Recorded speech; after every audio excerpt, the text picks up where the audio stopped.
This is Danny Frank for GNAT TV, and we're thrilled to have a well-known Broadway and theater actress with us today who is starring in a movie called Northern Borders, which is having its world premiere at the Village Picture Show in southern Vermont, in Manchester, Vermont.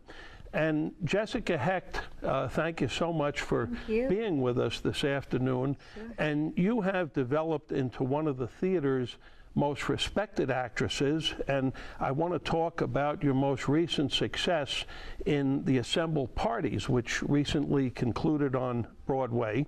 But first, since we're minutes away actually from the world premiere of Northern Borders and your role in it, what was your experience in filming this movie? It was filmed entirely in Vermont, and rather than going to a studio or being on a location in New York City somewhere, your experience in filming in Vermont. Oh, well, it was really kind of magical. I had only the perception of Vermont as being like Bennington, because I actually spent a tremendous amount of time in Williamstown and Pownell and Bennington, you know, that part of the Berkshires. So I envisioned all of Vermont to be that way. But Jay Craven is probably the, you know, sort of one of the most noted Vermont artists, who was a filmmaker, who was our filmmaker, and of course lives very far from that part of Vermont. He lives in St. Johnsbury, I guess. Way north. Way the north. Exactly. Northern Kingdom, I think they call it, right? Which is such a magnificent image of what that is. And as we traveled throughout more of Vermont, we didn't travel quite that far up, but we, I really recognized that there was vast parts of it that were not in any way sort of commercial or populated the way Bennington is. And had this rural stillness that was really very profound, and so I just found it. I found it a very arresting sort of experience, just physically being in this very sort of stark part of Vermont that had a kind of silence to it. It was very powerful, and it's sort of part of the movie and part of a lot of his movies, I think. So I had quite an education. So you feel it really brought a lot to the film, right? Versus doing it in a studio, or where so many motion pictures are done in other locations other than where they're really supposed to be, right? Yeah, exactly. There's a history to Vermont and a simplicity to the way a lot of people live, and a clarity about people's sort of philosophy and their perspective that I think we really viscerally felt from being here, and also from dealing with a lot of people who were natives. And also the film was largely made through the college that Jay teaches at. They made up our crew. It was really kind of remarkable. Marlborough College. Marlborough College, sure, yeah. Well, you know, Jessica, that's a wonderful experience for a college student to be able to work with actresses of your caliber and some of the other folks in the motion picture, right? So, I mean, that's a tremendous experience for these people. It was, you know, what was very beautiful. They were extremely hardworking and very, very eager and very sort of.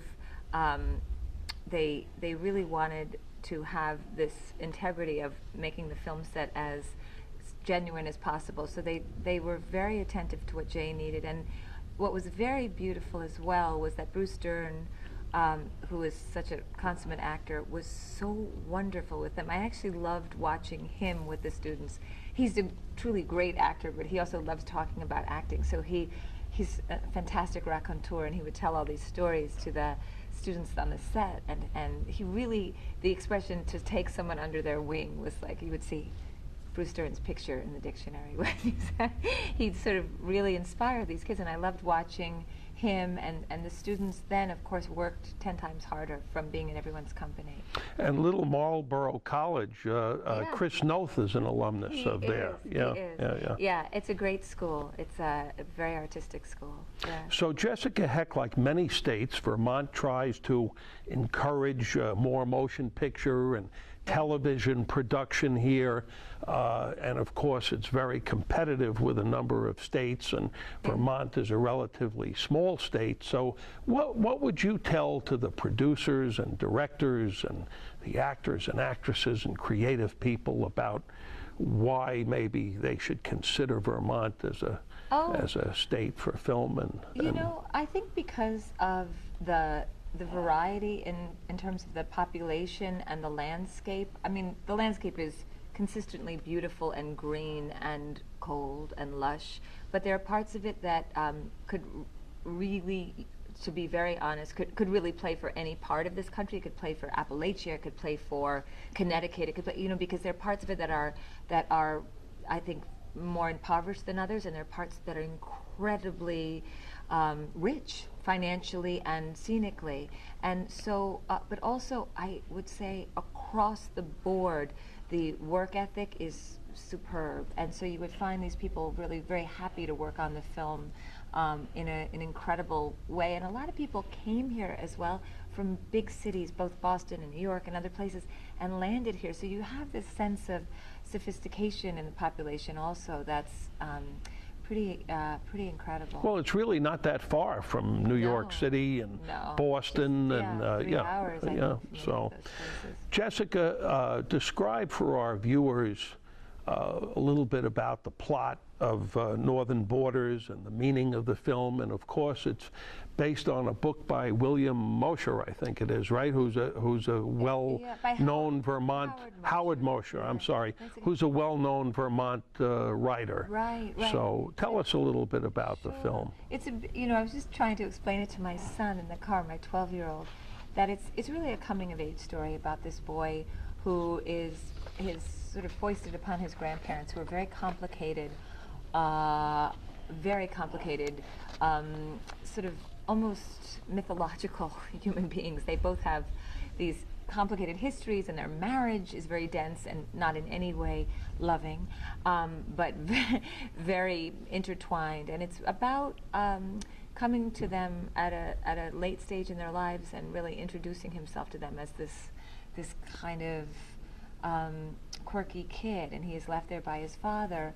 And I play his aunt, who has a very pained, strained relationship with the two of them as well. And I come to that place that same winter, and he and I bond. And the story is really about him kind of finding comfort in the face of these very stark people. Yeah. Jessica Hecht, you have 4 or 5 other films, I believe, and shorts in different stages in production that are, I guess, in the can, so to speak, right? Yeah. Huh? Yeah, I did a lot of short films this year because there's sort of this demand for them now, and the kind of artistic demand in the festival scene. So that was great. And La Refuge, right? Yes, that and The Arm. The Arm, that was at Sundance this past year, and by an amazing filmmaker, Brie Larson, who's also a wonderful actress. And Good Sister. Good Sister, yeah, that's traveling as well. That's also, I think, coming to some of these festivals, and those are all shorts, and they're made, you know, they're made on the shoestring budget, and they're these great stories. And this year I was a judge at the Tribeca Film Festival for short films, and I never understood sort of the appeal of these films, and then I watched them and I recognized that in, you know, 7 minutes you can make somebody profoundly moved, which is incredibly difficult, seeing as we spend all this money on making a 2-hour, 2.5-hour film, and you can be just blank, but in 7 minutes you could actually bring someone to tears. Was kind of remarkable. It's more of a European tradition, but it's Space Cadet with Linda Agnello, who that was popular producer, right? Yeah, and that was at Tribeca Film Festival. Yeah. So, and The English Teacher, that's a full-length film, yeah, that's right? With Julianne Moore. Yeah. Yeah. So, and you play the English teacher? Or, I play the principal of the principal. School. Yeah. Okay. Yeah. So, getting back to shorts for a minute, do you feel that there's a future in shorts in terms of the industry and how they're used, and as an entertainment venue, are shorts the coming thing, maybe, a trend? Yeah, I think there is a trend, because I have a few friends who live in Europe, and both in Paris and Rome, and make shorts, and are always saying, yeah, we were at Cannes, we were at this, at Berlin, with these shorts, and there is they're these little pieces of art. They're films, of course, but there's something about them making them, as I said, on a smaller budget, and the necessity for something to affect you in that amount of time. They're becoming very, very popular. And I was really impressed with, when I was on the panel at Tribeca, the number of very famous actors who were doing shorts and giving these fantastic performances. So, yeah, I do think that there's an interest in them right now. And obviously, you're an advocate of independent films. Oh, I yeah. mean, Yeah. that seems to be growing all the more, right? Yes, as people go to these other cities, like we were talking about coming, or states coming to Vermont, these independent films are cropping up again, because there was a period when they weren't. It was difficult to make them, but now you can make a film for very little money with your iPhone, really. So there's a huge Technology. Oh my God! Yeah, yeah. And as we're talking about Northern Borders, the world Yeah. premiere, and we're talking about independence, let's put in a plug for the Village Picture Show, where we're sitting here, which is an independent theater. Yes. You know, one of the, which is a dying breed, unfortunately, the independent theaters in America, the cinemas, right? Yeah, and you know, I was listening to this great NPR report on all it takes to make these places survive is for you to go to the movies. Sure. Just go see a movie in the theater. That's all. It's just, if everybody tried to see, you know, 4 more movies a year, these places would survive. And there's a great theater in Williamstown that I thought, oh, it's a model for these, called Images. And then I was talking to Shelley, who owns the Village Picture Show here, and she is really turning it into a similar venue where you feel like it's a community.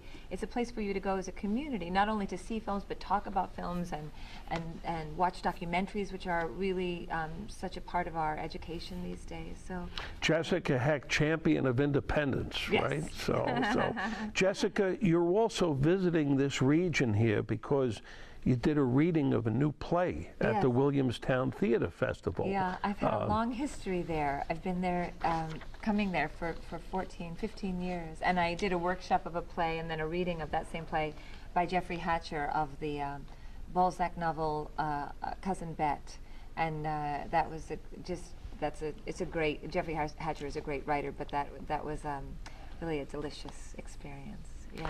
Well, you've appeared in a number of plays at the Williamstown Theater Festival, which of course is part of Williams College, and it really is a jewel of summer theater, American summer theater, right? It is. It's a tremendous theater in terms of bringing both classical work, or what we would consider sort of more old school work, and amazing new, you know, really new independent, so we're talking about experimental work, to the same theater, and had been doing so for since I think 1955. But it is such a haven for New York artists to come to and work, and it trains all of these young actors. But it's an incredibly, I would say it's an incredibly evolved regional theater, and it's fantastic. Well, the last couple of years, I've seen you in 2 classics there. Yeah.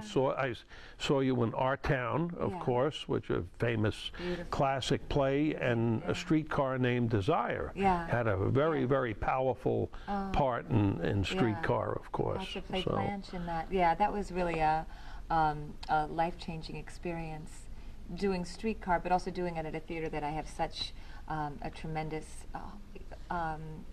sense of home and sentimentality for. So as an actress, what first turned you on to Williamstown Theater Festival? Was there a discovery there, what is it, metamorphosis, is that the word? Is there? I guess I felt the first play I ever did was an incredibly funny play by this wonderful writer, Paul Rudnick, which was the Adam and Eve story, called The Most Fabulous Story Ever Told. But Eve had a girlfriend and Adam had a boyfriend. So it was like this great, it was fantastic. And it was this, we came to the middle of this, you know, this sort of seemingly conservative town, and we were met by such delicious, wonderful appreciation. And the play then actually wound up going to New York. But it seemed like this fantastic place where people made theater in a really unpressured environment, and then suddenly in 3 weeks, which is a very, very short time to create a play, in 3 weeks something kind of fantastic popped out. And it's also like summer camp. There's just all your actor friends, the whole community, and directors and writers from New York is transplanted to this very scenic place. It's totally like camp for grown-ups. Yeah. So, Jessica Hecht, in recent years, you've starred in theater in New York, both Broadway and off-Broadway, and of course, very impressive front-page story on you in the New York Times for your run with the Assemble Parties. That was a great show. Must have been a wonderful experience, right? When a show thrives and does so well, and all of the elements seem to come together, right? It got very good reviews. It was, you never know what's going to happen, I will tell you that much. It was actually, for us, for the actors, a huge surprise because it felt very intimate. We were having this experience where we didn't know if it was going to play to a big Broadway house. And so the thrill, when we were in rehearsal for that play, it was a very comic play, and not a single person in the rehearsal room would ever laugh. And so when we then brought it before this house, and then at the very end it's very moving and it's very sad, but we had no idea if there was any sense that anybody would find it funny or moving. Yeah, you know, I think I got a lot of attention from that because it was, it's just a beautiful part that Richard Greenberg wrote for me, and it was a very unique part. But I also feel that I really lucked out. It was like a confluence of events, and the theater, the Manhattan Theater Club was so supportive of me, and I was able to get a lot of just great support for it. It was a definite people pleaser, that play. It was well, I think that there were a lot of people, situations, and circumstances in the show that people don't like to discuss, but will identify with, right? I mean, they could pick out certain situations, and the characters, right?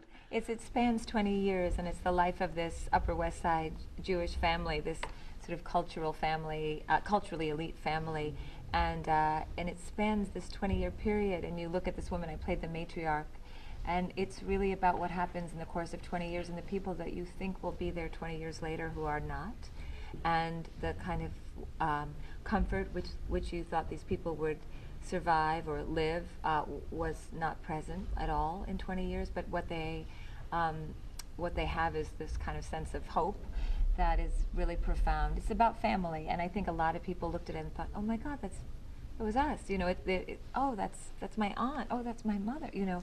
So it was incredibly moving to have people come backstage and were crying because they recognized something in themselves. Well, also you had to play a character that as a younger person, and then as an older person, and as a person on their way to passing away. So obviously there was a lot of work and preparation in the character development there, right? Of that character. There was a tremendous to take that. It wasn't just a slice of that person's life. It was a whole time span, right? It was, and at the end, when it's not running, and so you don't need to. But the character ultimately is dying of cancer at the end. But she's this very vital movie star at the beginning, ex-movie star. So yeah, but the play is so well written that it's actually less difficult to perform when something's beautifully written. The playwright takes you there, and beautifully directed. Lynn Meadow was this incredible director, but the play takes you there. Suddenly you're saying these lines that only somebody who was at that stage of their life would say, you know. So it was a lot of work, but it was not me who did it all. Yeah. Jessica Hecht, you'll always be remembered for the recurring role in the TV Legend series that you had in Friends. Any retrospective thoughts about the Friends series now as you look back on it, and when you were doing it years ago, and what you might have thought then, and your feelings now? You know, that really winds up in the category, who would have thunk? I don't know, because it was a wonderful, fun experience, but I was so naive. I had no idea that it was going to be really, truly iconic, an iconic television experience. I had no idea, because they were all just really nice actors, kind of just doing their thing, kind of very, like, Jennifer Aniston's very girl-friendly. All of them were just like, I'm talking. I was, you know, like thinking about getting married and thinking about other things, and it didn't strike me as that big a deal. I was just so thrilled to get paid to work, because I was used to doing these crazy plays in the Lower East Side of New York. And doing that, did you ever think that that series would wind up on the the plateau that it has, honestly, you know? I mean this honestly. You can go anywhere in the world. No, I would never think that. We go to Italy a fair amount. My husband's Italian. People say, "Oh my God, are you the one from Friends?" You think, how could that be, that you could go anywhere in the world and someone would recognize you? Yeah, so no. Now, Jessica Hecht, you mentioned your husband, Adam Bernstein. He's one of America's most successful directors, yes. right? And wasn't there something on this past week that everybody was watching that he... Yes, Breaking Bad, right? he had a tremendous amount to do with. Yeah, yeah, so that also is one of those shows. We had such a lovely time. I worked on that a bit too, and we had such a lovely time, and then it is equally a phenomenon beyond. We're very lucky, yeah. In our remaining minute, Jessica Hecht, tell me about a part in a movie or a play that you want to undertake, but you haven't yet had that opportunity. Oh. What would you like to do? I would love to do another big Tennessee Williams play. There's really nothing else that goes through my mind but doing another great, I mean, there's many great plays I would love to do, but I would love to do Streetcar Named Desire or another great Tennessee Williams. Actually, Williamstown is the home of Tennessee. Oh, he did a lot of work there, so I would love to come back up here and do something of that scope. Or Arthur Miller, I also profoundly interested in that. And shoot another movie in Vermont, right? I'm not joking, right. yes. So, Jessica Hecht, it appears that the Village Picture Show's movie premiere for Northern Borders, which you're starring in, is starting in a couple of minutes. Yes. So we want to get ready for that, and thank you for visiting so much. Having me. This is Danny Frank for GNAT TV. Thank you.